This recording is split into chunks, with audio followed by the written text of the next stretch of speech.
We really are desperate for a scare, aren't we? Apparently, the pinnacle of 21st century horror is a disorganized office building with moist carpet. I'm Vesper the Kobold, and today we're doing a lore audit on why the Backrooms is actually one of the most boring things to happen to the internet, and maybe to the whole horror genre as a whole. Previous horror giants gave us the Xenomorph, The Thing, Freddy Krueger, Jason Voorhees, Michael Myers, and shout out to a newbie, Art the Clown, you're killing it, literally. The Backrooms gives us yellow, piss-colored wallpaper, humming lights, and a moist carpet. And I know it's liminal and gives you a sense of uncertain dread, right? Ooh, you just don't know what's going to happen. Ooh, scary. I just don't know. Don't we deserve better? And now it's actually getting a movie, which I have to give all fair dues to. The creator of a ton of the Backrooms content, Kane Pixels, is spearheading the movie himself. That's really cool, and getting a movie made these days deserves much, much praise, so props to him. But still, let's get into some of the meat here, or start tearing down some of these piss-colored wallpapers. You gotta watch out for those, never won't know what's going to happen.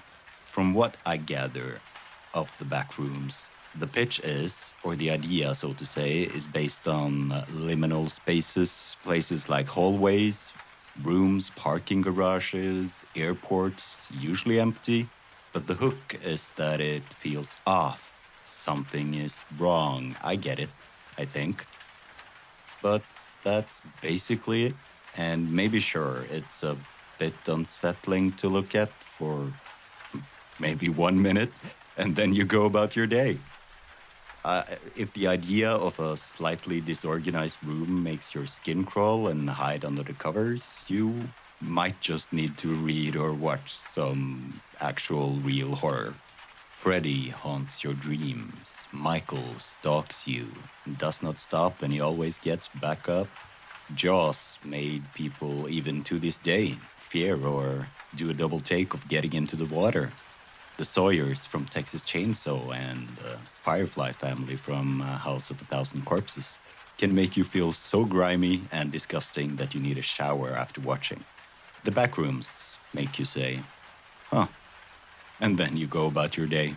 Now, the Backrooms comes from a single post made on 4chan, one of these liminal backrooms. And sure, it blew up at the time and made people stop and think for a bit, but anything more, I don't know what's going on or really supposed to scare you here.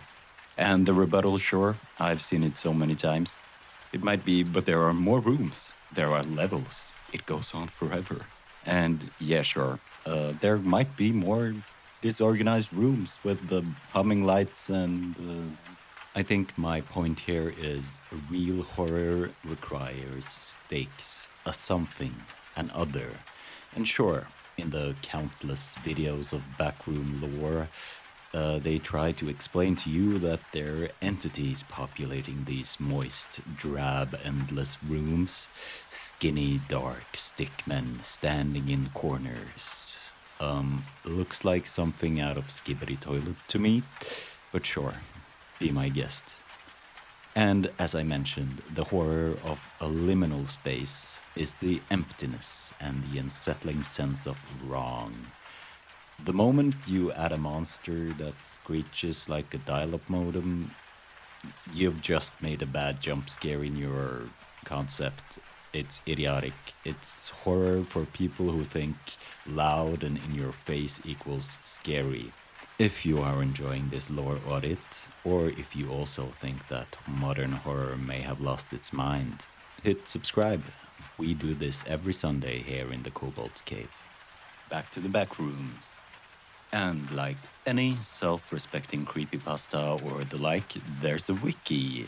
Great, everyone can contribute, right?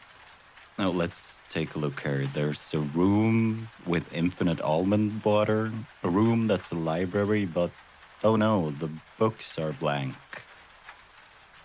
This is disorganized nonsense. It's not a mystery. It's a dumping ground for ideas that weren't good enough for a real story. It's the internet. Great, everyone can contribute, and as a result, it gets diluted, wacky, and is about as creative as a creator level in Fortnite. So, my verdict, the Backrooms, it's not real horror. Sure, there's a pitch, the first image might get you to do a double take, but that's it. But maybe I'm totally wrong, totally out of base. And feel free to crucify me in the comments or make a response. I'm game for that. And there's the movie coming out very soon. It might be great. I don't know. I'll watch and do a review. And maybe I'll love it. We will see.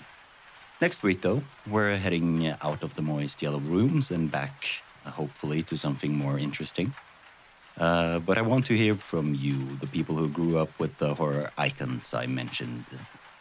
Do you think I'm being too harsh on the beige void of the back rooms?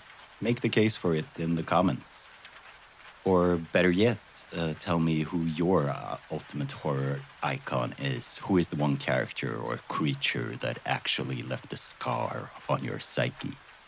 The one that made you look twice at the shadows long before the internet decided that moist carpet was the peak of dread. Drop a name, drop a reason, and maybe we can have a proper discussion. If you've liked this audit, my review on the Mortal Kombat 2 premiere is already waiting for you. We're applying the same clinical standards to the blockbusters as we do to the Backrooms. Check the Kobold's review playlist on this channel to see if the hype holds up to the hardware. I'll see you in the Kobold's cave.